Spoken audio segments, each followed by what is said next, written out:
The spread of the lymph nodes is an orderly spread. That is, it goes from the pelvic lymph nodes to the common iliac and then to the para-aortic lymph nodes. And because of this orderly spread, we can tailor our radiation fields accordingly. And that is basically the rationale for treatment or for radiation in cervical cancer.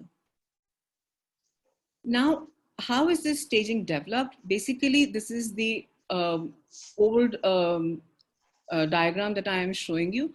So the incidence of pelvic lymph node metastasis and para-aortic lymph node metastasis increase as the stage increases, and that is also to do with the tumor size, because obviously as the tumor spreads laterally and inferiorly or superiorly, the incidence of lymph nodes increase. So what are the treatment options that we have?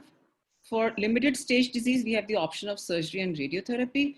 For locally extended disease, again, we have the options of surgery, radiotherapy, and chemotherapy. And of course, radiation is again an option in recurrence or persistent disease. So meaning to say that radiation in cervical cancer has a role from early stage to palliation. And especially given the COVID times that we are going through, we now know that radiation oncologists are being increasingly recognized. Now that we know that a lot of surgical options are not there, so it is important for all of us, especially the residents, to know what are the indications for radiation even in early stage cervical cancer.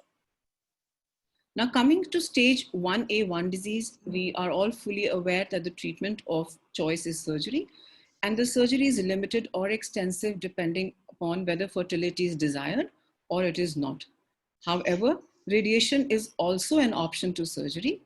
And since 1A1 is a disease which is localized, which is a microscopic disease localized only to the cervix, radiation can be given as an option only to the cervical area, meaning that only intracavity brachytherapy is sufficient for treatment of 1A1 disease in case the patient is not for surgery.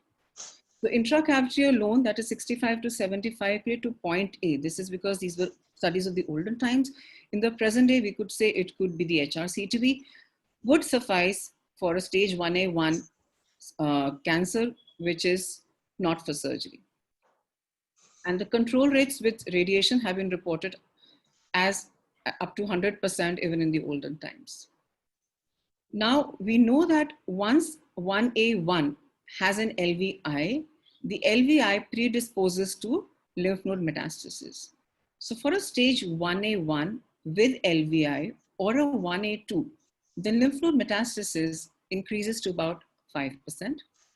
So again, if the patient is medically unfit for whatever reason, intracavity brachytherapy plus external radiotherapy has to be added.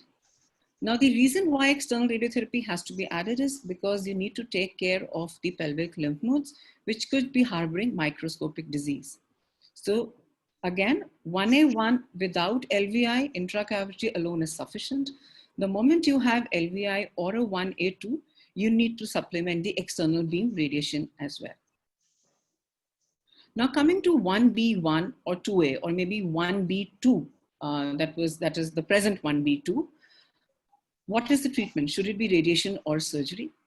Till date, there is continuing uncertainty regarding what is the optimal treatment. Again, in the present COVID era, we are opting more and more for radiation as a curative treatment instead of surgery. Both radical surgery and radiotherapy are equally efficacious in terms of outcomes. Now, the advantages of radical surgery in early stage possibly are that they provide an insight to the adverse pathological findings. They can help us tailor the adjuvant treatments. And it is speculated that it is better in younger patients because there is better sexual function. However, it is also important to know, for the sake of argument when you are with the surgeons, that when we talk about better sexual function, the surgery, the radical surgery includes vaginal cup resection. That means we are shortening the vaginal length. On the other hand, with radiation, the toxicity that we expect to the vagina is vaginal narrowing if we are not dilating the vagina regularly, or vaginal dryness, again, leading to an inferior sexual function. However, the choice is, you can always argue it out, that both have their problems in terms of sexual function, and it is just a matter of what you would prefer. However, the important thing is you have to be very careful about choosing the patients for surgery because a significant number of patients will require post-op radiation, which can cause increased complication. So the dictum is that while it is important, both of them are equally efficacious, you should always choose a single modality. And the evidence from this comes from the famous trial by the Landini, which was first published in 1999 and an update was available in 2017. Now, what they did was that they subjected patients with less than 4 centimeters stage 1B, 2A, this is the old staging that I'm talking about. They randomized them to EBRT versus surgery. And the other group also, they randomized to EBRT versus surgery, but the tumor size was more than 4 centimeters. The 5-year actual survivals were comparable. What was observed was that there was a decreased complication with RT, and that was perhaps because of the reason that majority of patients in the surgical arm did receive post-op RT for various reasons. About 50% patients with tumor size less than 4 centimeters, and about 84% patients with tumor size more than 4 centimeters went on to receive adjuvant radiation. So, as a result, the radiotherapy arm per se showed lesser toxicity. Also, there was better overall survival with radiation. In case there was a recurrence, 40% salvage rate was there after radiation. So based on these two, including the update, it was recommended that primary surgery should be offered to patients with tumors smaller than 3 centimeters. Now, the other thing that also was observed in the study was that as compared to squamous cell carcinomas, patients who had adenocarcinomas perhaps fared better with surgery as compared to radiation. So what is the role of post-op adjuvant treatment? How do we decide that the patient goes in for post-op adjuvant treatment, whether it is post-op adjuvant radiation only or it is post-op adjuvant chemotherapy? The indications are different. And this again was studied in a trial, which was the GOG 92, the SEDLIS that we all remember. So now SEDLIS laid a criteria which was based on the tumor size, the stromal invasion, and the lymphovascular LVI positivity.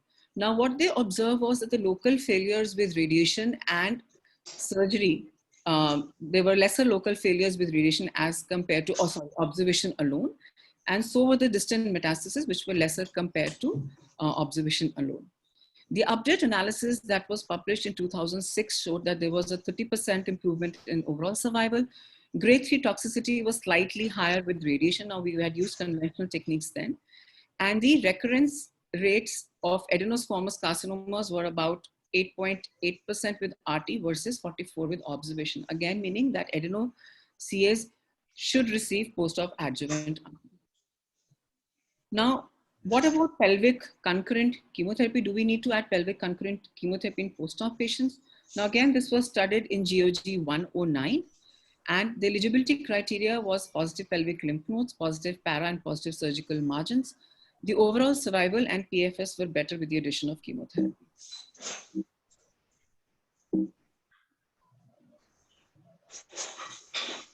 So summing up the indications for adjuvant radiation for the residents, this is how I have learned and I have taught my students.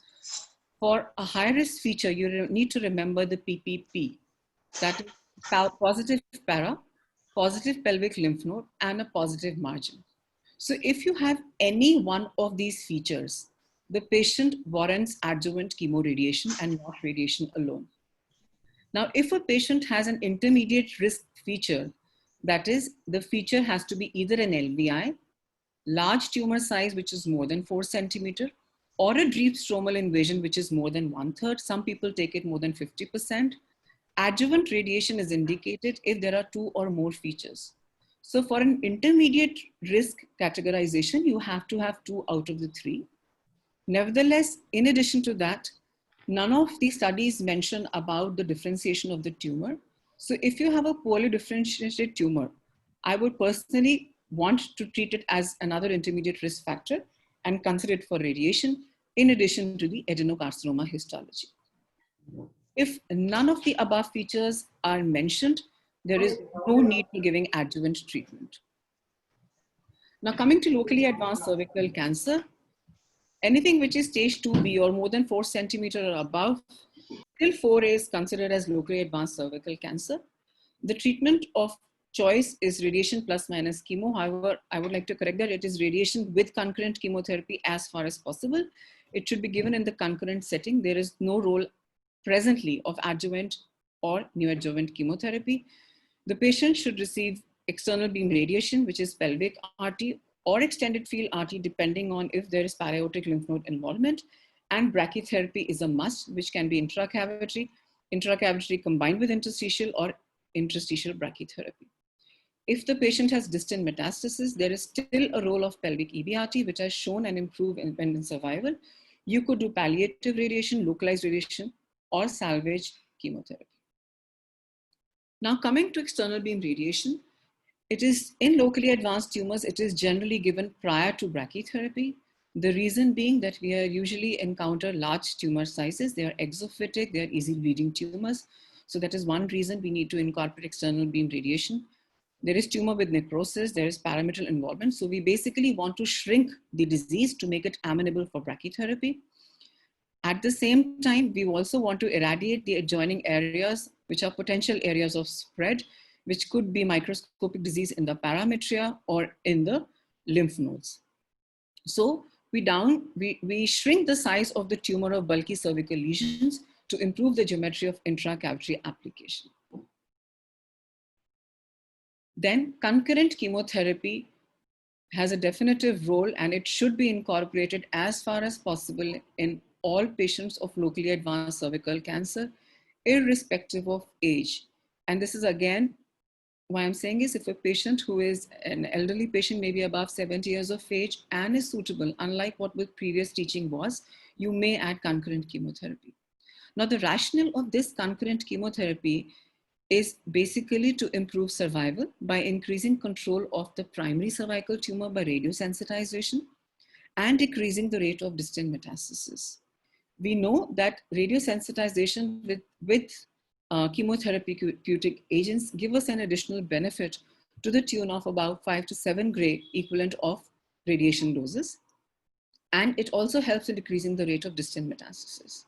So this became the standard of care after the NCI alert in February 1999 that chemotherapy should be incorporated based on radiation. And this was based on 6 major trials. Of these, the only trial which actually compared radiation to concurrent chemotherapy was that with Percy et al., which was the NCI trial, the details of which I will not be going in for in this present talk. Now, the meta-analysis that was published in 2008 was an analysis which included 15 randomized trials. So the advantage of concurrent chemotherapy was that it was an 8% absolute improvement in DFS. There was a survival benefit of 6%, which was seen maximum for small stage bulky tumors. That is, the maximum benefit was observed for 1B to 2A, that was about 10%. For 2Bs, it was about 7%, and the minimum benefit was observed for patients who had stage 3 or stage 4 to the tune of 3%. And the absolute improvement in OS was about 19%. So till 2018, we believed that concurrent chemoradiation was good for small bulky tumors, but it was of doubtful benefit for larger stage 4A tumors. However, this was the CRACS trial, which came from Tata Memorial Hospital, where they compared chemoradiation to radiation alone in patients with advanced stage 3B disease. And what they found was, contrary to the meta-analysis and the studies published before, that there was a benefit of 9% in DFS and 8% in OS, even in stage 3, stage 4A cervical cancer, meaning that irrespective of stage, tumor size, the patients of locally advanced cervical cancer should receive chemoradiation. Now, when we talk about chemoradiation, what is the dose and is it important? What is the implication of the number of cycles? The recommended dose is 40 milligram of cisplatin given once a week, preferably during the early part of the treatment, the early part of the week, that is maybe a Monday or a Tuesday. And it is preferred to give it for 5 to 6 cycles, not lesser than that. because there has been a difference of about 20% in the systemic recurrences, which have been reported by the EMBRACE-1 data, which will be coming up very soon in the next few months as a publication. So you need to give at least 5 cycles of chemotherapy to the dose of 40 milligram per meter square. That comes to 200 milligram per meter square of total dose of cisplatin given throughout the entire course of EBRT. Also, there is another publication from India which showed that more than 150 milligram of cisplatin was associated with better survivals. So whenever you start a patient of concurrent chemotherapy, please start on the first week in the early part of the week so that the patients are able to complete 5 cycles, at least 5 cycles of chemotherapy. Now, radiotherapy techniques. We have options of conventional radiotherapy, 3D CRT and IMRT and IGRT. The target volume for pelvic radiotherapy in cervical cancer includes a CTV tumor and nodal CTV. The CTV tumor comprises of clinically and radiologically visualized primary tumor, along with the whole of uterine corpus, cervix, upper third of vagina, and parametrium.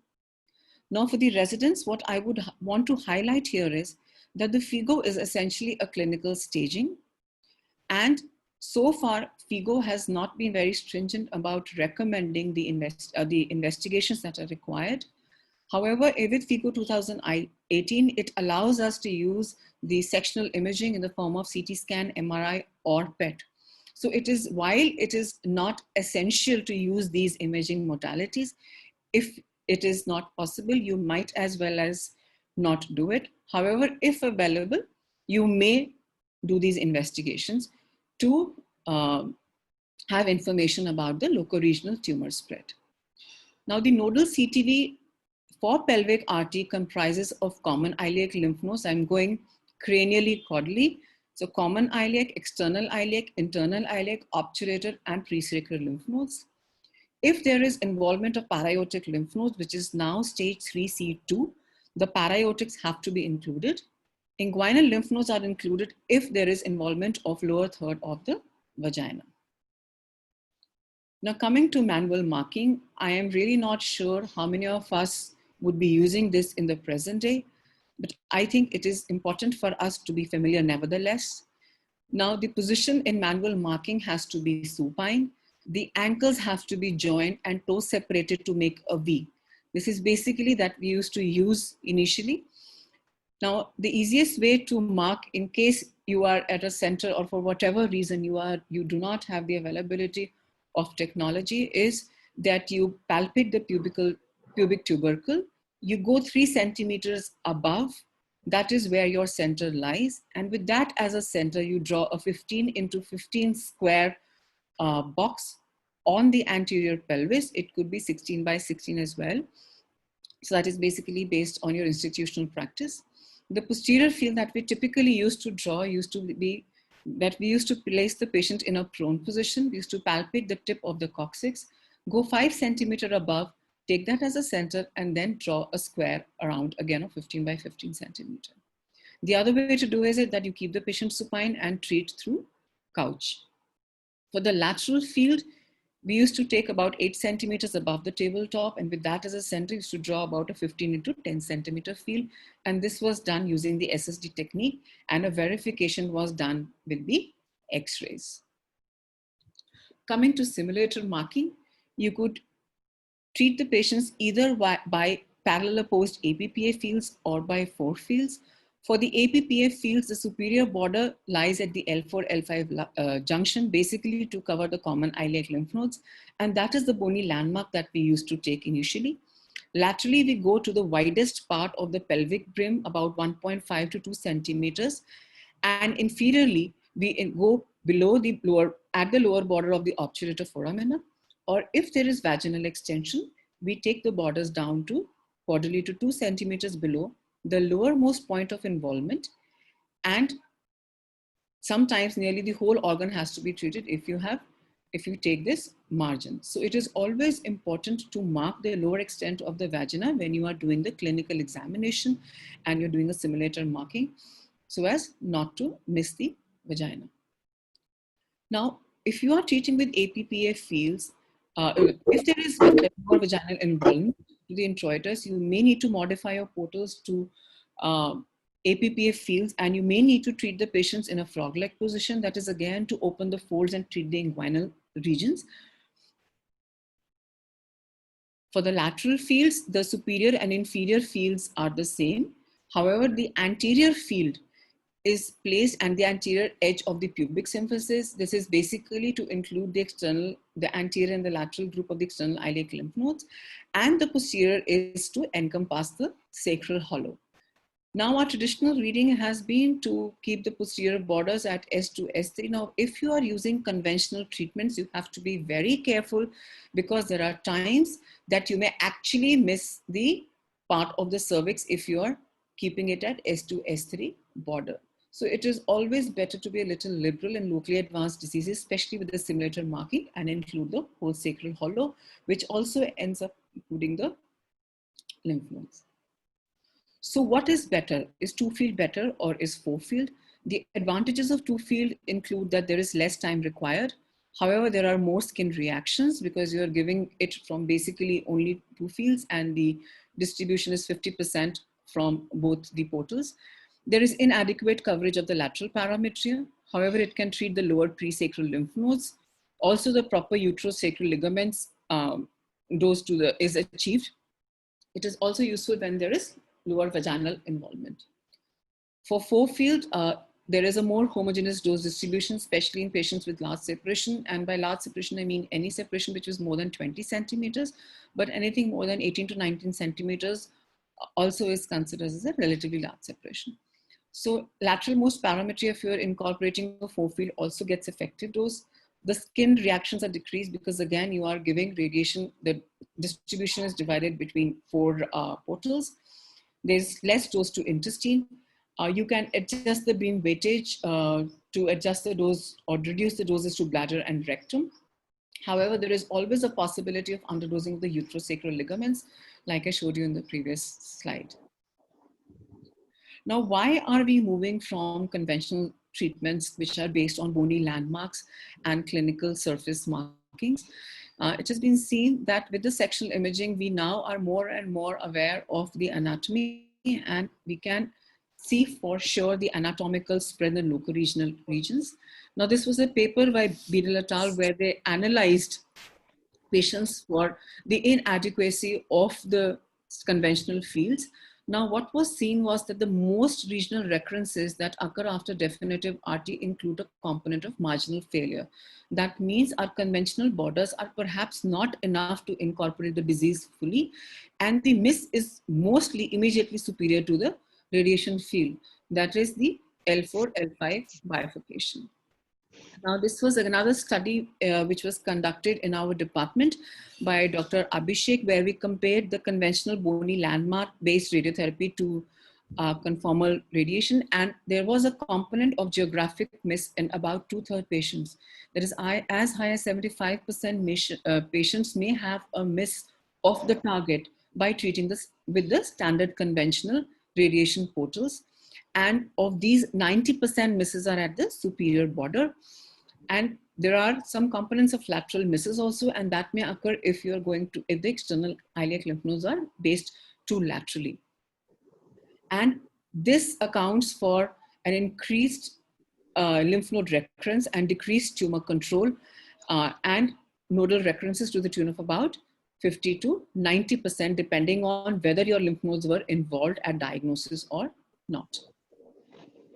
So then what are the advantages, advancements in radiotherapy treatment planning? Like I said, because of sectional imaging, we can see the locoregional involvement, that is a macroscopic locoregional involvement. And we now have investigations in the form of CT scan, MRI and PET, all of which can be incorporated in the planning. Nevertheless, I would again like to emphasize that it is not mandatory as of now to have these investigations, but if you can, it is always good to have at least a CT scan. So, since we have progress in terms of sectional imaging, there has been progress also in our planning and radiation techniques, where we have now moved on from X-ray to 3D conformal radiotherapy, IM, RGRT, and also image-guided adaptive brachytherapy to now SBRT. So coming to 3D conformal pelvic radiotherapy technique, now this is the most common radiation technique that is used. The advantages of 3D CRT include that it ensures an adequate target coverage. You can contour the tumor, you can see, and you ensure that the target is adequately covered. It also individualizes individual tailoring of radiation fields. That is, you design the fields according to the patient and according to the disease. As compared to conventional techniques, of course, there is a reduced toxicity, especially bowel toxicity as compared to the conventional techniques. It is available in most centers. It is cost effective as compared to the advanced techniques that we have. So if I talk about the standard that is there today, standard of care in intact cervical cancer today is still 3D conformal radiation or Bowfield pelvic box technique. Now we have our own data of 3D conformal radiation, which is a standard practice at our institution. And what we observed was that the survival and the local control was fairly good and comparable. And the toxicities were also within the limits. That is, we observed less than 5% late GI toxicity, which is reported by most of use with conformal techniques, and the lower GI toxicity was also negligible. So 3D conformal radiation is I would still say, the most preferred modality technique that should be used for EBRT in cervical cancer. Now, what about intensity modulated radiation therapy in cervical cancer? We know that IMRT does have benefits. And in pelvic radiation, it has shown that it decreases the bowel and hematological toxicity. Dose escalation is possible. If you want to do dose escalation in pelvis, it is difficult. However, IMRT permits us to do the same. And that is especially if in case there are involved lymph nodes and we need to increase the dose. And when we are using extended field radiation.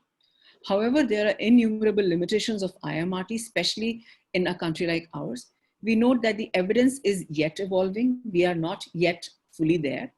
There is a big question as to how much is the improvement and at what risk. Is it worth the expense? There are fewer clinical outcome studies, like I said. Accurate target delineation, again, is questionable. And of course, the organ motion that goes on, the inter and the intrafraction organ motion that goes on, and the tumor regression mandates the use of image guidance and also complicates the IMRT in pelvic malignancies. Now, coming to the role of IMRT in intact cervical cancer, what is the evidence that we have? Now, the first randomized study came from India, from Dr. Gandhi from AIIMS, and they compared the IMRT to conventional pelvic radiation. They showed that there were comparable local controls and survival outcomes. Fewer GI side effects and were reported with IMRT. However, this was statistically underpowered, and this compared with conventional arm and 2D brachyplanning. We have various studies. We have the Intertech 2 and the Intertech ongoing study, which has the Intertech 2 so far has shown that IMRT reduces the acute hematological GI toxicity compared to standard treatment. So I would again say that robust level 1 evidence for the use of IMRT in intact cervical cancer till date is yet awaited. Coming to the role in post-op cervical cancer, there are two randomized trials. One is the TIME-C NRG trial. Now, it was first presented at the ASTRO 17, where they reported, this was based on the physician-reported outcomes and also the patient-reported outcomes. This also included patients of CA endometrium. There was a benefit of IMRT, but that disappeared at 6 weeks. The PARSER trial, which is again the final outcomes are going to be presented in this present ASTRO, also was inconclusive. However, in ASTRO 2019, the NRG RTOG presented an updated analysis, and what they showed was that the patient-reported outcomes showed that the acute GI toxicity was reduced at 5 weeks of RT. The urinary adverse effects were reduced. Some GI adverse effects, that is diarrhea, were decreased with the use of IMRT. Late urinary adverse events were reduced at 3 years post-RT. So the patient-reported outcomes for GI toxicity, that is specifically diarrhea and grade 3 urinary toxicity, are reduced. So this is the first evidence that we have of use of post-op IMRT, or the advantage of post-op IMRT in cervical cancer. However, there was no difference in disease outcome at 2 years. Again, meaning to say that in post-op setting, it is essential, it is not essential to do an IMRT. If you have to do an IMRT, it has to be done correct. However, the outcomes in terms of disease control are as good as using 3D CRT or conventional radiation techniques. Now, coming to contouring, treatment planning, and dose volume parameters, it is extremely important to re-emphasize, although each one of us takes it for granted, the importance of clinical staging. And when I say importance of clinical workup, it means pelvic examination. And I would like to reiterate it again and again. It is not the pelvic examination only at diagnosis. Whenever you are planning a patient for radiation prior to simulation, ensure that the person who is going to be contouring or planning this has examined the patient, has done a pelvic examination. Because the contouring that we do is on CT scans, and CT scan is not the modality which gives us the clue or which gives us the definitive cervical, the information about the cervical growth or the parametria. CT scan can give us a fair estimate if there is lateral parametrial spread or there is nodal involvement, but for local disease, it is absolutely mandatory to do a pelvic examination. You can incorporate the findings of the imaging that you have done, whichever imaging is it, into it to draw a clinical diagram.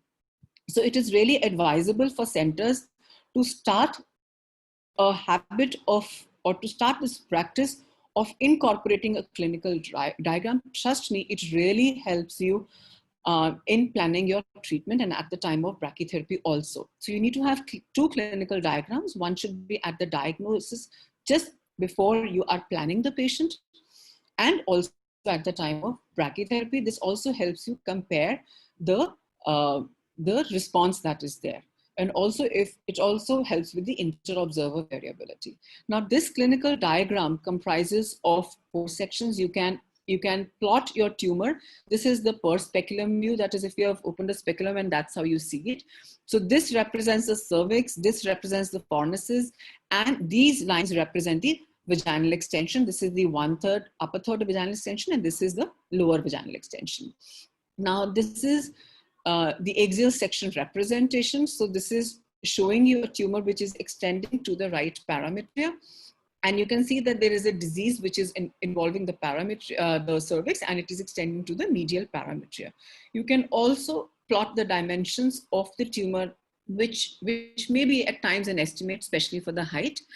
Then you can plot it on a sagittal section. Here you can also plot the tumor or the vaginal extension if it is involving the anterior or the posterior vagina, or there is MRI involvement of the bladder or the rectum. This is a coronal section where again you can give the in-depth extension of the parametry. So what are the setups for gynae CT simulations? If you're treating a definitive pelvis, the position has to be supine, the arms have to be crossed. You could use an immobilization device, but personally we do not use any device except for a footrest. The isocenter is usually at mid-pelvis, and need an IV contrast. You could use oral contrast, and you could also use markers to mark the distal end of the tumors if there is vaginal extension. Now, for post-op, again, the position is similar. If you're planning to treat the patient with extended field radiation, make sure that the arms are above head, otherwise they will come in between. And for extended field RT, you may use an immobilization device, but that essentially depends on your institutional practice, and the isocenter is placed at L4, L5. And if you are incorporating the pelvic fields, you can use a frog leg position if you are treating with 3D CRT or conventional techniques. However, sometimes in bulky patients, a frog leg position may be difficult because the bore of the CT simulator is less and it could be difficult to carry out a CT scan. If you are using IMRT, the frog leg position may be omitted. So simulation, should you treat the patient, should you simulate the patient prone or supine? Should the treatment be prone or supine? Now, most common position that all of us use is the supine position. However, we are encountered with patients who come with bulky abdomens and flabby abdomens. So in those cases, the prone position helps. You can put the patient on a belly board, and this helps because it pushes the small bowel above, and thus it reduces the dose to the small bowel. Now, it has also been seen that if you place the patient in a prone position, there could be considerable setup errors up to the tune of 15 mm caused by apical rotation. So the sacral rotations can occur, which can cause errors. So the preferred position is supine. Now, coming to CT simulation, we do a CT scan for improved target and normal tissue delineation. The position is usually supine. The arms are overhead. They are either by side using a knee rest or a foot rest, depending on what your practice is. Place a vaginal marker at the lower extent, minimum 2 centimeters margin or including the whole vaginal length, depending on the vaginal extension.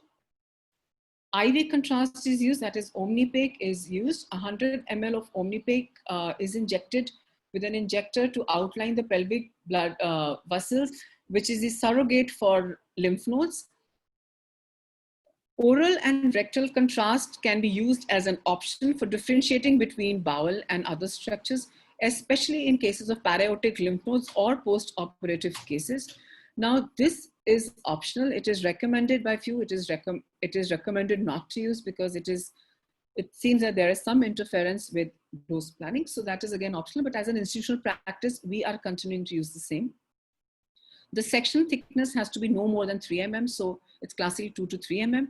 You could use MR PET for fusion with the CT simulation, but mind you, this is again with a word of caution because we know that there may be organ motion and you may not be exactly able to fuse the soft tissues. There may be a difference and it could lead to more inconsistencies, I would say. So if at all you are planning for an MRI fusion, the MRI should be done following a proper bladder and rectum protocol in the same treatment position. So why do we need a bladder and rectum protocol? We are widely believing that bladder filling is that matters, but I would want to mention that it is rectal filling which is more important, whereas the uterine motion depends on the bladder filling. The motion of the cervix, which is our target, actually can move because of the rectal filling. So for bladder filling, we ask the patient to empty her bladder completely. We can ask, it has to be a reproducible, again, filling protocol, whatever your center uses, but the protocol that we use is that we ask the patient to empty her bladder completely, ask her to drink 400 to 500 ml of water. Again, this can vary according to the weather. In winters, it is usually difficult for patients to take 500 ml of water and hold their bladders. So about 300 ml could be enough. And you wait 1 hour prior to simulation. Now, the bladder is maintained comfortably full during the planning CT. But if you are using a bladder filling protocol, a rectal protocol, ensure that is instituted throughout the treatment, and we try and mimic the same throughout the course of radiation. For rectum, ensure that the patient is not constipated, and before the planning CT, ask the patient to take some laxative or dietary soluble fiber, or just to empty or evacuate the bowel before coming for a planning CT. This minimizes the impact of variable rectal filling. Now you can see in this diagram is that based on the rectum, whether it is gas or feces, if the rectum is distended, this actually pushes the cervix out of the radiation field. So this could actually do more harm than good. So if the rectum is distended to more than 4 centimeters, 4 or more than 4 centimeters with gas or with feces in any direction, please resimulate the patient. Do not plan the patient on that image with the full rectum or the distended rectum. So how do we decide the treatment portals? We divide them into CTV1, CTV2, CTV3, and OARs. CTV1 is the primary CTV, which comprises of the gross tumor volume, that is the disease that you're examining. It incorporates the whole of uterus, bilateral ovaries, bilateral parametria, the uterosacrals, and the vagina. CTV2 is the pelvic nodal CTV, which encompasses the common iliacs, internal and external iliacs, the presacrals, subaortics,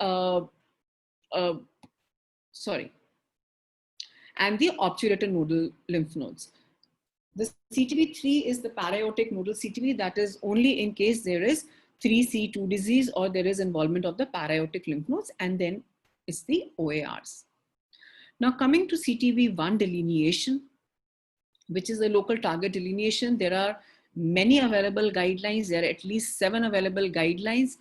And the most common ones that we follow are the guidelines by limb for contouring the IMRT consortium. And we also have our own institutional guidelines where we have made certain modifications. They are somewhat similar to the guidelines that are being laid out by Intertech. So again, depending on what you would like to follow, the target delineation has to be done. Now CTV1, like I said, includes the uterus, ovaries, and GTV with no margin.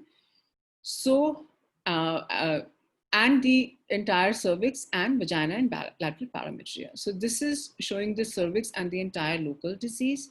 This is the involvement of the vagina, and depending on the extension, you contour the vagina and the bilateral parametria up to the lateral pelvic wall. Now coming to the borders of parametrium, anteriorly the border of the parametrium is the posterior wall of the bladder or the external iliac vessels, at the level of the external iliac vessels. Posteriorly, it is the uterosacral ligaments and the mesorectal fascia. Laterally, it is the medial edge of the internal iliac and the obturator vessels. If you are using an MRI, this usually is more medial, but I would still recommend that you contour it based on the CT. Superiorly, it is at the top of the fallopian tube, broad ligament, or the uterine arteries. The uterine arteries can be well identified on an MRI. Depending on the degree of uterine flexion, this can also be your anterior border of the parametrium, and inferiorly, it is the urogenital diaphragm. Now, this is just to show you how your CTV1 will look. This is an example of a stage 2B disease. So this is how your CTV1 would look for a stage 2B disease. You don't have to, for the uterine corpus, you do not have to add any CTV margin, even if there is involvement of the uterine corpus. So the whole uterus is the CTV if you see an extension into the uterus. For contouring of vagina, like I said, it is upper half if there is no vaginal involvement, upper to the 2/3 if there is upper vaginal involvement, and the whole vagina if there is extensive vaginal involvement. Or you could even use a 2 centimeter margin below the disease, whichever is longer than upper half of vagina. So we then need to contour an ITV. And why do we need an ITV? We basically need an ITV because ITV is attributable to variations in bladder filling and rectal filling. And I know, and as I said before, it is both inter and intrafraction filling that happens. Bladder filling and rectal emptying instructions that we follow at the time of simulation and treatment can be helpful, but that does not suffice for not having an ITV. But it also always does not result in adequate reproducibility. And like I showed you, this could cause more harm than good. So without an ITV, despite having protocols of organ filling and emptying, there could still be a significant risk of underdosing of the target due to the inter and the intrafraction motion. So how do we draw an ITV? There are various approaches. One is that you have a standard margin approach. So this standard margin approach, the recommended expansion that should be done from CTV is an expansion at the upper of the uterus, cervix, and upper vagina. So you have to give a margin to all of these. And the AP margin is anywhere between 10 to 15 mm. The superior inferior margin is 10 to 15 mm, and the lateral margin is between 5 to 7 mm. Now, this actually can result in a huge target volume margin up to about 4 centimeter around the uterus, resulting in unnecessary OARs and inclusion within the PTV, thereby reducing the potential benefits of IMRT. So if your target volume is increased, you're obviously bound to increase the treatment volumes, and then the whole essence of IMRT may actually be lost. So what about an individualized margin approach? For an individualized margin approach, you have to plan upfront, that is prior to simulation, because you will need 2 planning CT scans. You actually need 3. You will need a planning CT scan with the full bladder. You will need a planning CT scan with an empty bladder. And you will need a planning CT with an intermediate bladder where you will actually plan. So the empty and the full will be fused, and individual margins will be given depending on the range of motion. So if you have, again, a tumor which has a small, uterus which has a small range of motion, the margins can be less. However, the margins again can be large if the uterus just flip-flops as a result of the bladder filling and emptying. What about post-op IMRT in cervical cancer? How do we plan? Now, these are the updated guidelines for post-op IMRT in cervical cancer, and this is still in press in the September 2020 issue in IGRO BP. The previous guidelines that we have are from Small, the RTOG guidelines by Small et al. So what they are recommending is that the anterior border of the vaginal CTV is the posterior aspect of the bladder wall. The lateral extent is again the medial border of the obturator nodal CTVs or the obturator internal muscle. Inferiorly, the lateral aspect should conform to the medial border of the urogenital diaphragm. Posteriorly, it should include the anterior rectal wall, including approximately anterior 1/3 of the mesorectum.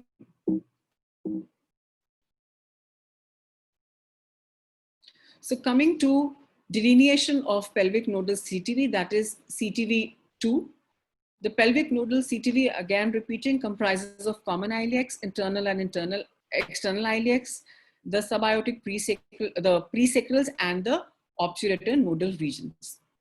Now the recommendations that all of us follow are those of Taylor, where a 7 mm margin is recommended along the blood vessels with minor modifications to include 99% pelvic coverage. So we start from the aortic bifurcation above and we contour the vessels. The vessels have to be contoured till the psoas, because these are the areas which are also where surgical resection is done for lymph nodes, and lymph nodes are found. So they have to include the psoas. Now there is a presacral strip that is a 1 centimeter strip which joins these, and the obturator strip, the internal and external iliacs are again joined together with a 17 mm strip. And I'm sure you're all familiar with these guidelines. So these are pretty standardized, and our nodal CTV delineation is done. Now, what if you have a involved pelvic lymph node? These guidelines are there. The Taylor guidelines are there for potential lymph nodal spread. Now, if there is an involved pelvic lymph node that you see, you need an expansion of 5 to 10 mm for ITV and PTV, depending on the position of the verification approach. Now, this was another study which was done at PGI at our institute, where we sought to see the expansion volumes, because what you need to realize is that if we are increasing the margins, we are increasing the treatment volume, and we're increasing the potential for toxicity. So basically, an isotropic expansion margin of 3 mm as an ITV and 5 mm as a PTV is necessary for enlarged pelvic lymph nodes while planning SIB with IMRT with SIB in cervical cancer. So our institutional practice is to take a 3 mm ITV and a 5 mm PTV. But you could again vary this ITV depending on what your own experience is based on your set of patients. Now coming to CTV3, that is the para-aortic lymph nodes. The distribution of para-aortic lymph nodes is different as compared to the other abdominal tumors. It is more towards the left. Now, the most commonly involved lymph nodes are the left para-aortic lymph nodes and the iotocaval lymph nodes. The right paracaval involvement is extremely rare to the tune of 5%, and it usually occurs in the presence of these lymph nodes. So the classical teaching for for extended field radiation has been that we place the upper borders at T12 and L2 interspace. And what this study has found is that the lymph node incidence involvement at the level of T12, L1, N2 is only about 3%. Okay. However, at mid-level, that is L2 and below, it increases to about 60%. So 80 to 85, almost 90% lymph nodes are actually below L2 level. So your superior borders should be at the left renal vein instead of T12, L1, L2 interspace. However, there is again a slight change in the recommendation that has come up, which is the recent recommendation that I'm talking about. This is the recent recommendation which is still in press. For para-aortic nodal CT, what is recommended is that superior border should be at left renal vein. However, in case you have lymph nodes which are extending higher up, this nodal extension can be taken up further. So it will again depend on your extent of nodal involvement. Another very important and interesting thing that has been recommended in this current recommendation is that you should have a non-contrast CT for CTV delineation, because this causes extension of the IVC if you are using contrast and ends up incorporating the bowel. So this is something new which I also learned from this recommendation, was that if you are contouring para-aortics, use a non-contouring CT, because you will be treating the patient, of course, without the contrast, and that will be the treatment, that will be the position or the state that you will be treating these lymph nodes in. So we have guidelines of para-aortic lymph node contouring published in 2018. The superior extent should be at the level of left renal vein or higher, like I just mentioned. So here we give a differential margin. The aorta is expanded by a 10 mm anterior, posterior, and medial, and a 15 mm lateral margin. Now this margin is given because we know that the majority of para-aortic lymph node recurrences in cervical cancer are in the left para-aortic region or the iotocaval region. For the IVC, the expansion is smaller. The recommended expansion is only 8 mm anterior and medial and 6 mm posterior and lateral, because we've seen from the study previously that the involvement of lymph node here is extremely low. In case you have to include or go above the renal vein, please ensure that you're contouring the duodenum, because that is again a very important OAR in addition to the other OARs. Now we also have guidelines for contouring the inguinofemoral vessels. This basically has to be contoured as a compartment rather than individual vessels. So this is contoured, the anterior border is placed at along the sartorius, and the lateral border is towards the medial border of the iliopsoas, and anterior border of the pectineus is the posterior border for these lymph nodes, and anterior, the lateral anterior edge of the adductor longus forms the medial border for the inguinal femoral lymph node portals.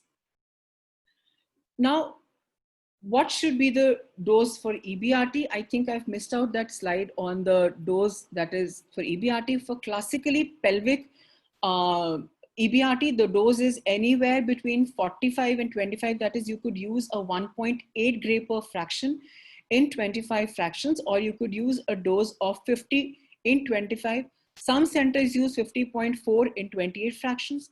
The practice at PGI is to use 46 gray in 23 fractions. The Embrace 1 data that is coming also recommends the use of 45 to 46 gray as pelvic RT, because it is showing that there are going to be decreased toxicities with the use of about 45 to 46 gray of pelvic EBRT as compared to 50 gray. So the recommendation soon, I think, is going to be about 45 to 56 gray of pelvic EBRT. Now for the involved lymph nodes, we know that if there is an involved lymph node, a dose of 45 to 50 gray is inadequate. There is, as of now, no consensus of the doses that should be used.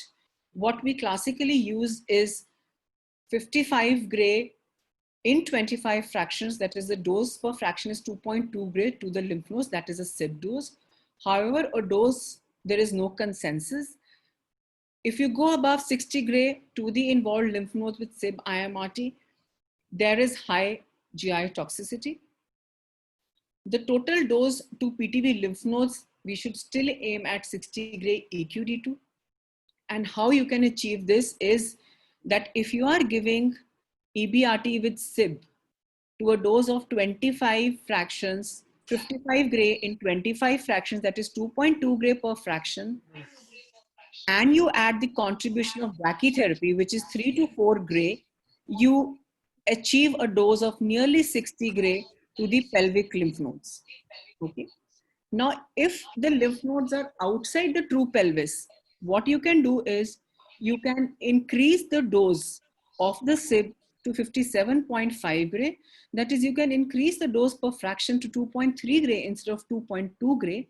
And that comes to approximately 59 gray EQD2. Because we know that outside the true pelvis, the contribution of brachytherapy is going to be negligible. However, if you are planning a dose escalation, please do it with IMRT. Regarding delineation of OARs, bladder is contoured as a whole organ. Rectum is contoured from anosphincter to the rectosigmoid junction. The sigmoid from rectosigmoid to the left iliac fossa. For bowel, we contour the bowel loops. You could contour the bowel loops or you could contour the bowel bag. We contour the bowel bag.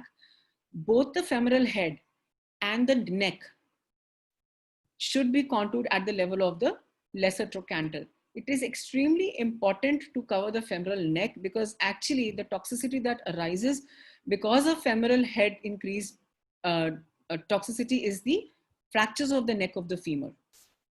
For para-aortic radiation, include the kidneys, contour the outer contours and the spinal contour. Duodenum, if you are taking up your fields higher than left renal vein, in case of an ovarian transposition, you would need to contour the ovaries as well.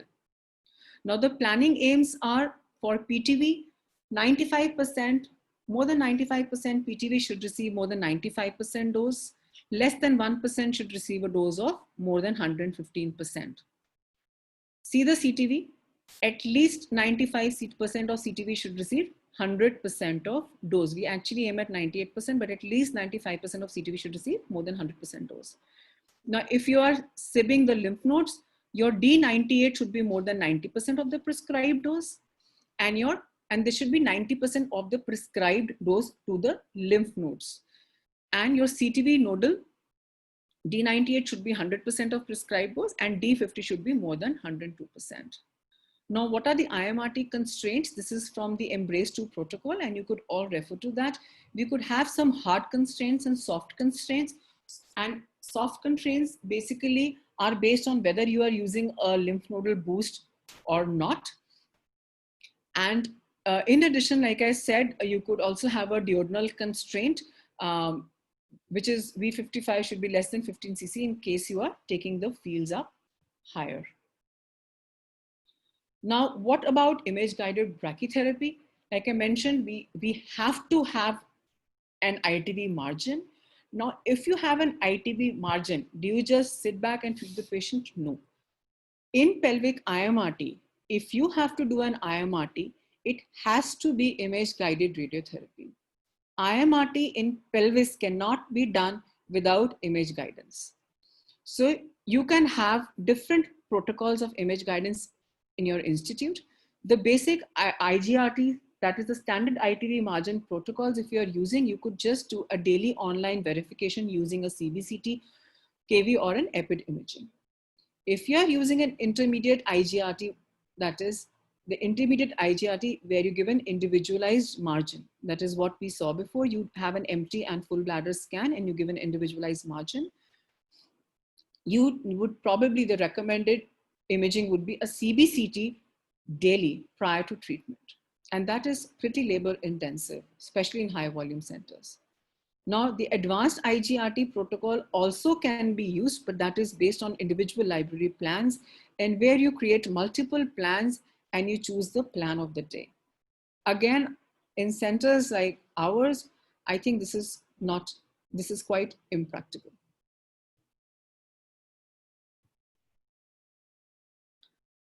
So if you are doing IMRT, you have to do IGRT. The recommended imaging protocol warrants a daily online imaging, which may reduce both internal and internal setup margins. An offline strategy is probably insufficient given the unpredictable nature of the uterine movement, which may result in significant random errors. Even with daily online imaging, simple translation shifts are insufficient to compensate for. So I would like to conclude by saying that EBRT with concurrent weekly cisplatin and brachytherapy is the standard of care for locally advanced cervical cancer. There are comparable treatment outcomes with conventional radiotherapy techniques. So IMRT is not the standard of care. IMRT, however, may be recommended in certain situations, not mandated, that is post-op CA cervix endometrium, recommended when you are using SIB in CA cervix, when you are dose escalating, and when you are doing extended field radiation to para-aortic lymph nodes. IGRT should essentially be utilized when IMRT is implemented, secondary to the significant interfraction variability that can occur. Thank you very much. I would be very happy to answer to any questions.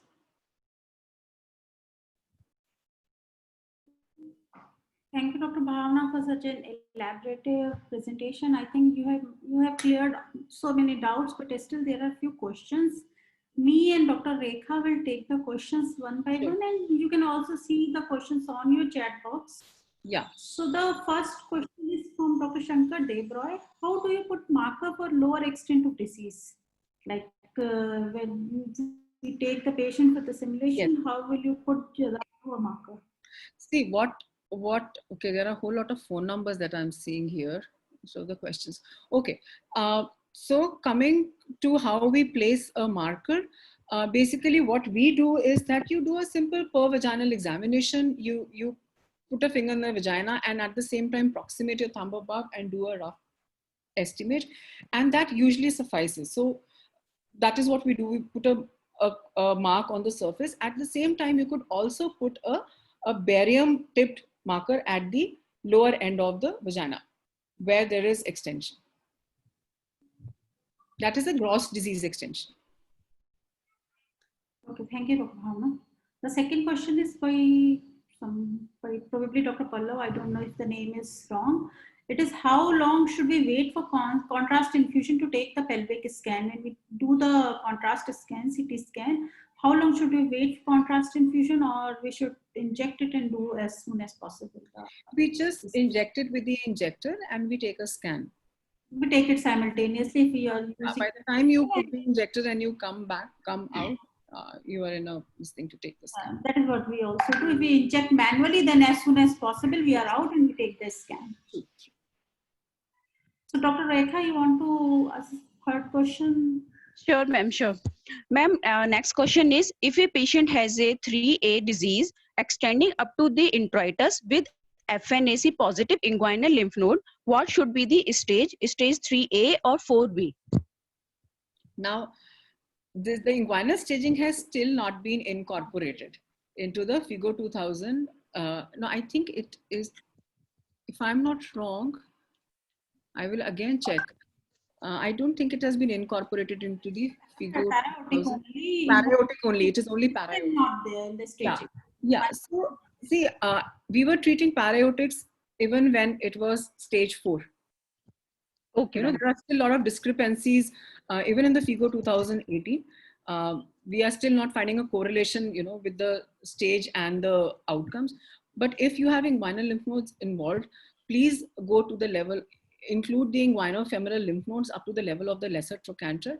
And for that, if you are treating with conformal techniques, please refer to the inguinal contouring guidelines, where they say it is 2 centimeter below the saphenophamus junction, or at the lesser trochanter if you want to take it as the bony landmark.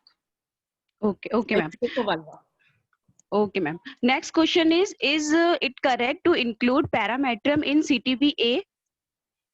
Yes. That's a part of CTVA. It is essential, absolutely essential. Okay.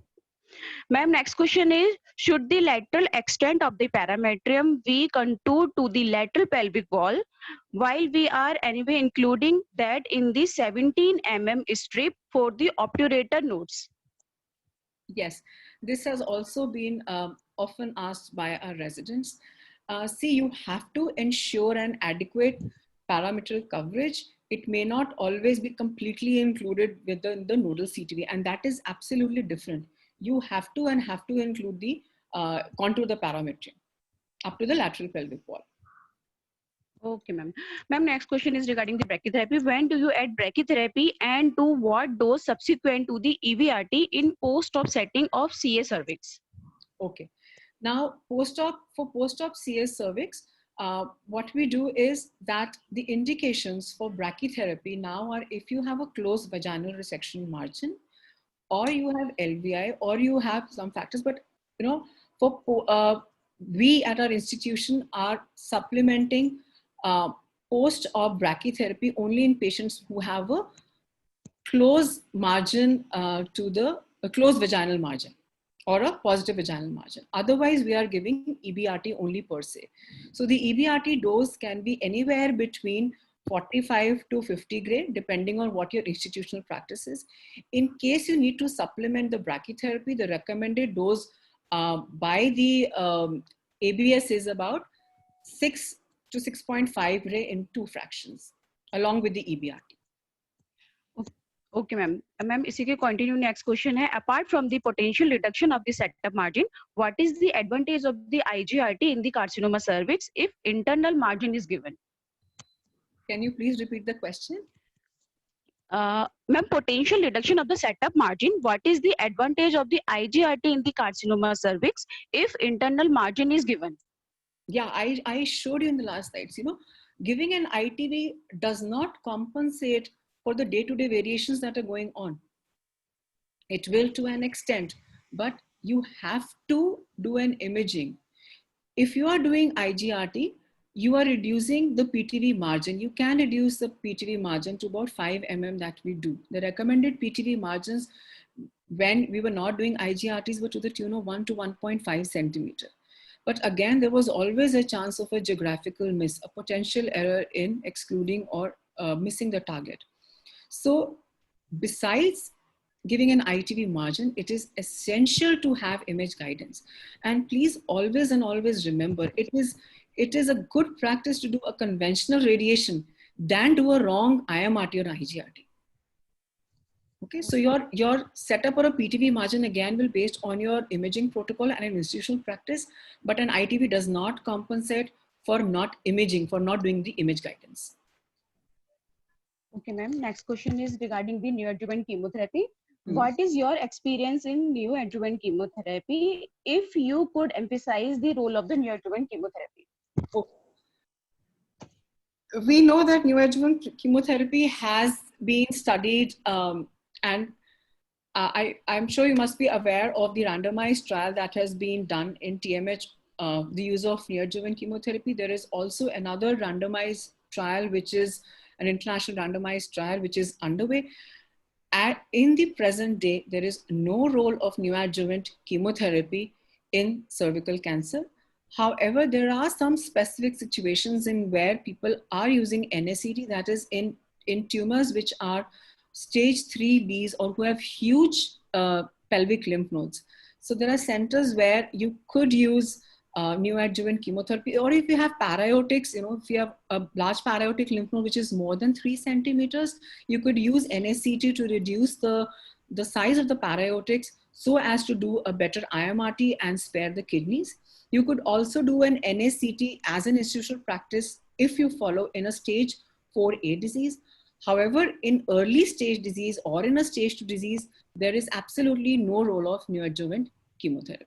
So these are the particular situations where it is not backed up by evidence as of now, but you may do it as an institutional practice.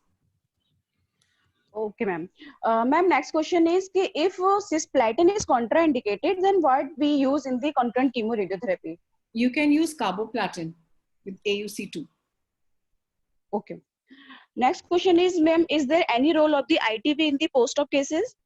Yes, I showed the latest guidelines, the updated guidelines. You have to have an ITV. In fact, you have to have a large ITV for the vagina in post-op cases. So please refer to the recommendations. There is recommendation by the, it is going to be in print very soon. It is coming ahead of press in Red Journal. These are the updated RTOG NRG guidelines for post-op contouring. So Dr. Bhavna, how the ITV should be individualized in post-op cases? In post-op cases, I can bring up that slide again. Basically, you have to, the contouring, the anterior border for the vaginal ITV has to be the anterior border of, the posterior border of the bladder. It has to go up to the lateral pelvic wall, and lower down, it has to go to the level of the UG diaphragm. I will just show you that slide. It was towards the, I'm not being able to.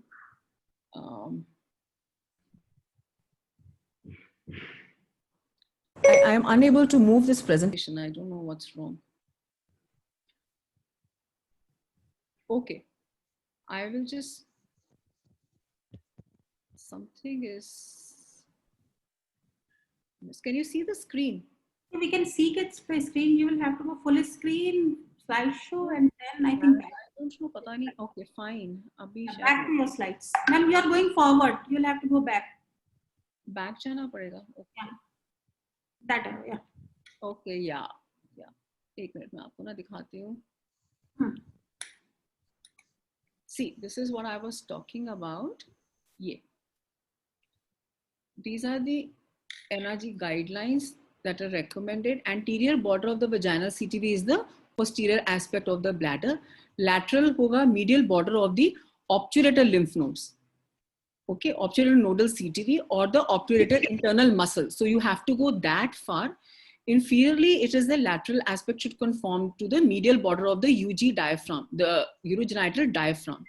Posteriorly, it is the anterior rectal wall and always include proximal 1/3 of the mesorectum.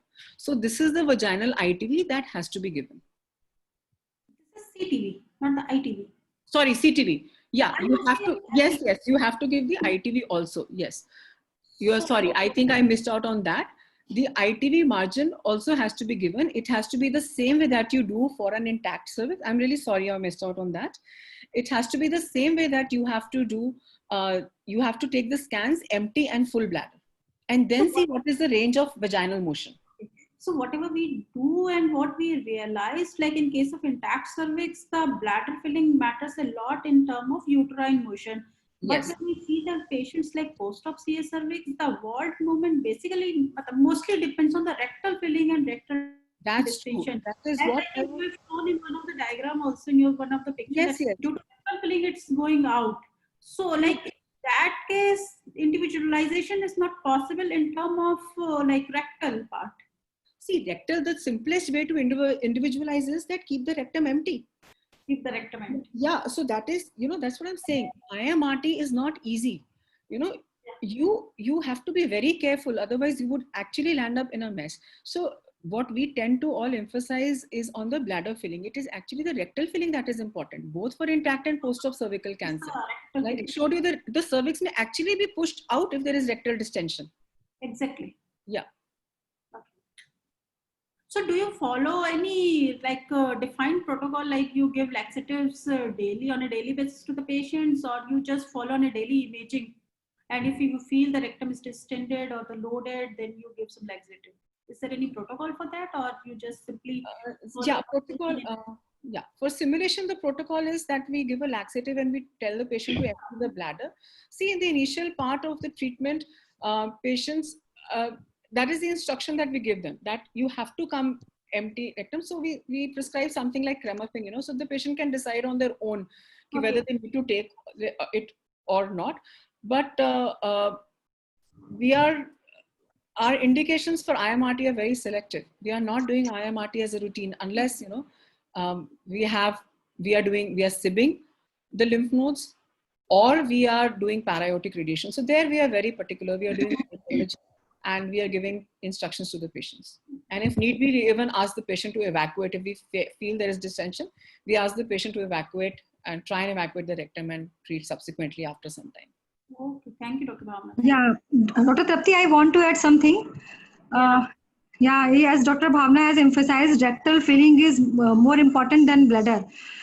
We have done a retrospective study, and that has been accepted. In that also we saw, yes, rectal filling is more important in comparison to bladder filling.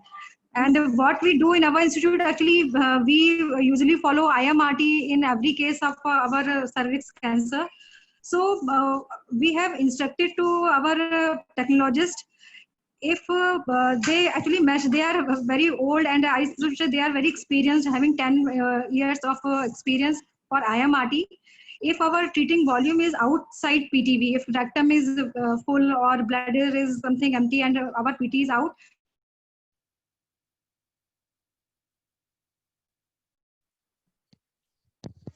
that is important. So you are very right. In your institute, it is very difficult to maintain all these things. Yeah, to same protocol we also follow. In fact, we observe the patient CBCT in the first. Meanwhile, we keep on doing offlines also. So we will move to the next question. That is, what is your take on ovarian transposition for fertility preservation? Okay. In case of a CS cervix, yeah. Okay, so fertility preservation in terms of ovarian transposition can be offered only in early stages, and ovarian transposition is actually recommended. We have to realize ovarian transposition actually may not be synonymous with fertility preservation, because it has been seen that even if you transpose the ovary, the ovarian function may be lost a number of times because of vascularity and a whole lot of things. They may not function as well. The other important thing from a radiation oncologist's point of view regarding ovarian transposition is that the ovaries have to be transposed high up in the paracolic gutters and not at the pelvic brim. Okay, so that is, your surgeon should be well aware. If you are planning to do an ovarian transposition, it has to be high up in the paracolic gutters, because if you place the ovaries at the pelvic brim, invariably ovaries will receive the dose and the whole effort will be lost. Secondly, the ovaries tend to regress down with time. So you don't know, you might have planned a patient with ovaries higher up and they might actually come down. So ovarian transposition, there are centers which are not even, recommending, though textbooks mention it. We have had experience with few patients with ovarian transposition, and there have been difficulties in sparing the ovaries. So if you are counseling a patient with ovarian transposition, please also tell them that it is not synonymous with fertility preservation. The ovaries may still be non-functional. Thank you. So the next question is, when will you include the lower end of presacral lymph nodes for contouring? Okay. See, when you're doing an imaging, for locally advanced tumors, we include the lower presacrals as well. We go up to S2, lower border of S2 or S3. Yes, yes. So when we will include the whole of the mesorectum, is there any indication? You see, there are various recommendations regarding that. Now, what we do is, if we have stage 3, we are including the whole mesorectum, whereas there are protocols like Embrace protocol and the other guidelines which are not saying that you include the mesorectum. It is again a matter of controversy. But if you have an MRI, you can actually see the extension and the involvement of uterosacrals, and then you can decide. However, you know, I think in this forum, there are probably more residents present, if I am not mistaken. Ma'am, no, not all residents. There are some Okay. senior consultants also. Dr. Punita was there. Dr. Rohini. Yeah, I don't know. I mean, obviously, we would not want to, Actually, to teach right, more than that. more of residents, but we also, yeah. Yeah. So, see, I mean, what I realize is we tell them without actually telling them the reality. Now, if you are doing an MRI and you can see the uterosacral involvement, then you can tailor it accordingly. If like what we do is for locally advanced diseases, bulky tumors, we are including the whole of mesorectum as of now. Okay. So 2B onwards, we would take Yes, it as definitely, that yes. is what we also do, but sometimes we got confused. Either we Yes, because you know there are guidelines like Embrace protocol is saying that you don't include the whole of mesorectum, but what we have to see is that they are using an MRI for every patient, for every patient. which may not be the case in majority of centers. Exactly. So the next question is, ma'am, could you please repeat indications of post-op RT in poorly differentiated carcinoma and adenocarcinoma as risk factor and evidence? Yes. See, like I said, the evidence that we have for post-op IMRT actually is including high risk and intermediate risk factors, and there is no mention of differentiation of the tumor. I guess that is basically because of a reason that there are less poorly differentiated tumors, but once in a while we do come across such a situation. Now, this question I have asked even at the Astro in one of the forums and nobody could answer it. But you know, personally knowing the behavior of poorly differentiated tumors, I am not saying that it should be done, but our institutional practice is that if you have a patient with a poorly differentiated tumor, consider that patient for post-op radiation, because you know having a recurrence is something which is something which we would not want in an early stage patient who has had a surgery. Secondly, regarding adenocarcinoma, if we see the Landoni update analysis, it is showing that adenocarcinomas do fare better if we add radiation, but the result could not reach a statistical significance. I think the p-value was somewhere around 0.09, but nevertheless, I think that could be because the numbers were few. You know, adenocarcinoma numbers were few. So again, I think even in TMH, they are following this, that if you have an adenocarcinoma, you include it as an intermediate risk factor, and you do consider these patients for post-op IMRT, post-op RT, sorry. Thank you. So the next question is, when we boost para-aortic node, they're not talking about SIP.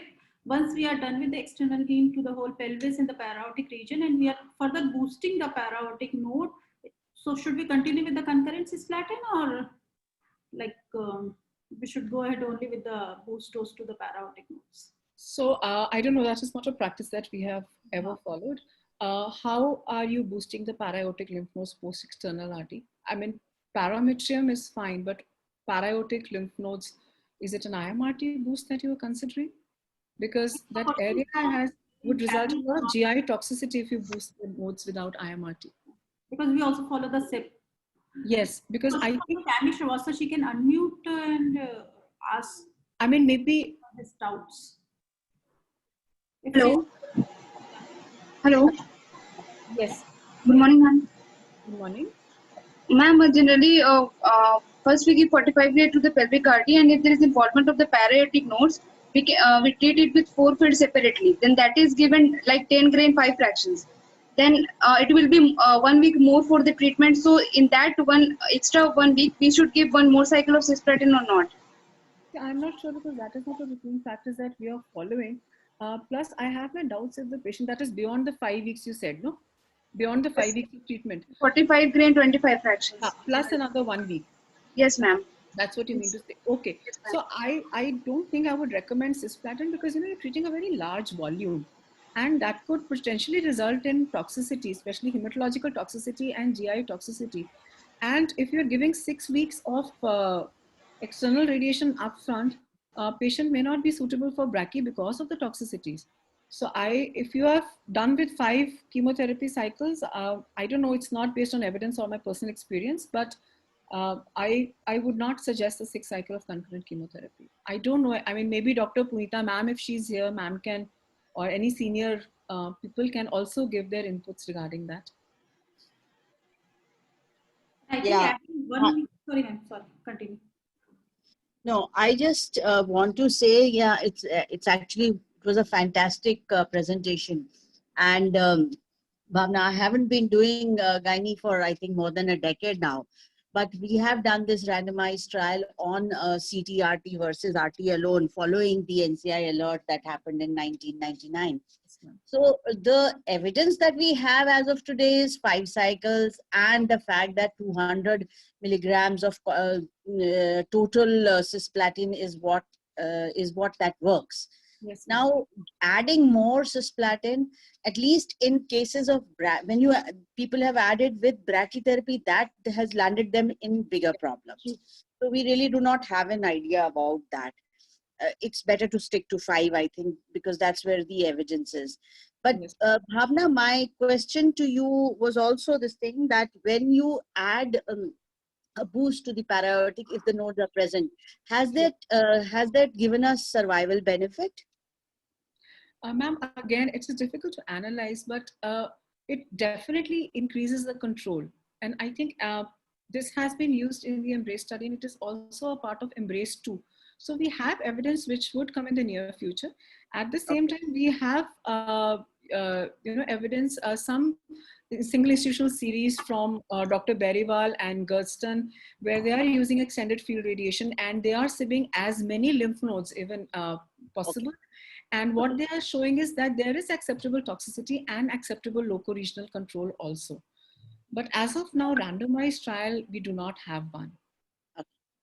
That's nice. Thank you. Okay, thank you, Dr. Bhavna. And my take is like, if we are giving 1 week radiation more, we are also increasing the overall treatment time. That's exactly what I meant also, yes. Because how will you do the brachytherapy?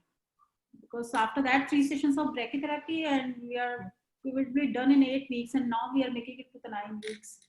So the next question is, I think that we will cover in the next session, like after external beam radiation therapy 45-25, what should be the brachytherapy doses to exceed 80 gray, more than 80 gray. What should be the brachy doses to exceed 80? Doses, yeah. Okay, after 25 fractions. We'll answer it next time, but I think we can use the higher, we can use increased number of fractions. There are various dose fractionation schedules that are being followed. The commonest is 7/4 that we give beyond 46 gray, which gives us an EQD2 of about 84.5 gray. So the next question is bladder and rectum dose constraint in case of IMRT for intact CS cervix. I think one can go through the EMBRACE 2 and can see this is a beautiful table. Yes, because there are different constraints that have been recommended by the Intertech, but what we are also following is the EMBRACE, because you have hard and soft constraints. So it's a beautiful table, and it has mentioned everything in that. Yes, yes, that is a must read. I think if you know. That is a must read if one practices. Yes, true. Yeah. So the next question is clinical question. In the case of CS cervix for 4 years with 2 cycles of radiation within 4 years. I'm not getting, probably they are talking of free radiation. Case of CS cervix for 4 years with 2 cycles of radiation within 4 years. 2 cycles of radiation? Maybe they are talking of free radiation post and hysterectomy and bilateral salpingo-oophorectomy 2. Maybe first time intact cervix radiation, recurrence, then surgery, then again radiation. I'm not getting case. So you can also go through that, Dr. Bhavna. Okay. N. The case of CS cervix for 4 years with 2 cycles of radiation within 4 years post and hysterectomy, like radical hysterectomy 2. Now complaints of PV bleeding recurrence. Sorry. Is this question in a post-RT case of CS cervix with with nodal recurrence? Would you go in for surgery or RT to the recurrent node? Is this the question you're talking about? No. I think question is not very clear. Whoever is asking, please tell that person to ask it like in a, you can ask directly. Don't write it over there. Okay, it's a long question. It's not clear. Yeah, Mr. Vivek N. Because the last question that I'm seeing is, I think there are a lot of questions. Okay. So one question is from Dr. Chavi. What is the institutional protocol for including para-aortic in radiation field? Okay, so what we are following is the same that has been recommended by Keenan. And we are going up to the left renal vein and we are following the para-aortic under the diaphragm. You can sometimes see a lymph node there. If you see a lymph node there, the patient is not for para-aortic radiation. That means, going by basic principles of radiation, you have to go one echelon above. So then in that case, you can give the patient neoadjuvant chemotherapy, okay, and reduce it. Otherwise, so that is a protocol for para-aortic. If it is a smaller lymph node, we do direct para-aortic radiation and contouring like that. If it's a larger lymph node, we go in for NACT followed by para-aortic treatment. And we also look at the retrocrural area to see the upper extent and decide about NACT followed by para-aortic radiation. Okay, thank you, Dr. Bhavna. So the next question is again looking like a repetition. In case of locally advanced cervical cancer, what's the role of neoadjuvant chemotherapy if logistics doesn't allow to start the radiation? I don't think that's a justification. So I cannot comment on that. I mean, if your institution, the logistic issues are there, we cannot say that this is based on evidence. That is your institutional practice, but we cannot recommend routine use of NACT in such a situation. So the next question, in one of your actually already 11:30. Try to bind up. Okay, two, three. There are a lot of questions, but I'll go fast. So in one of your slide, you have shown that when we do manual marking without X-ray simulation, you have done it by SSD, not by SED. What's the reason for that? And what is the logic to mark the posterior PA field in such cases? Honestly speaking, I think this was in the time when probably non-isocentric techniques were available, and this was classically taught by my teacher, Professor Patel, and I think Dr. B.D. Gupta taught this to Dr. Patel. Okay, so, and to all of us. So, so that was the essential. Suppose, you know, if that is the situation, you can, I don't think that arises today, that you can put the patient prone and you can mark. There are some old examiners which would still like to ask that questions to students. Ma'am Punita is here, you know, ma'am. And but otherwise you treat through table. So you are right, Dr. Bhavna. MD days like we were there was always a discussion for SSD and SAD, even Dr. Yeah, and SSD because you're doing manually, you know, you are not sure where the tumor center is, where you should place your eye center. So that is, yeah. I just wanted to say that yes, prone was something that even our teachers taught, but now we ever since I have been sort of a student, we've been doing supine only. True, ma'am. Because at All India Institute we were doing supine. Yeah, so we were doing supine. Yeah, but this again, you know, as a part of our teaching was to be taught. So I thought just in case. Yeah, sure. No, actually that was the beautiful part of it, because you started off from where we initially learn when we were students, and not knowing the conventional plans and then going on to MRT and all is not a great idea. I think that is why it's always like you mentioned in your talk also that if you're not sure, better to do it in a conventional or a 3D CRT way. At least you're sure of what you're treating. Yes, ma'am. It's better to do it right. Yeah, it's better to do it right. I think that's a very good message for all the students to carry home. Thank you, ma'am, for your valuable comments. The next question is, if the bladder is involved, how much margin you will take for PTV? How much margin will you give for PTV? See, your bladder becomes a part of your GTV. The bladder is involved. Yeah. See, your bladder becomes a part of your GTV. Okay. Okay. So then you will include the whole bladder. If the CTV depends. You see, if you have an MRI, how are you planning? If you have an MRI, you could give the CTV margin. You put a GTV and you give a CTV margin that you would want on 1.5 centimeter. But again, it's going to be very difficult to. And I think once you give a PTV margin, almost the whole of your bladder, anyways, is going to be a part of your target volume. Tripti, I think now people can post their question in the chat box. I will email to Dr. Bhavna. Okay. And she will be available next week also. So we can continue. It's already 11:50, I think. 11:40. Getting late. So Bhavna must be having some household work. I think almost so all and they are quite repetition of those questions. Yeah. Okay, Tripti. Okay, sure, Dr. Man. Okay, ma'am. Okay, thank you, Dr. Bhavna. It was such a nice presentation, and people are not, satisfied. They are still hungry for your answers. So I think you should take out some That time. creates a doubt in my mind that I still left a lot of questions unanswered. There was something missing, that means. No problem. I will email this chat to you, and you can go through it. If you want, you can respond back. We'll send them in their emails. Okay. Yeah, your pleasure. Sure. So I think we should wind up this session. Sure, ma'am. Thank you very much. Thank you, Dr. Bhavna, for your elaborative presentation. It was really nice and clear so many thoughts, starting from the beginners for the students up to the faculties. Like we all have so many doubts at some point of time, and you have cleared it very well.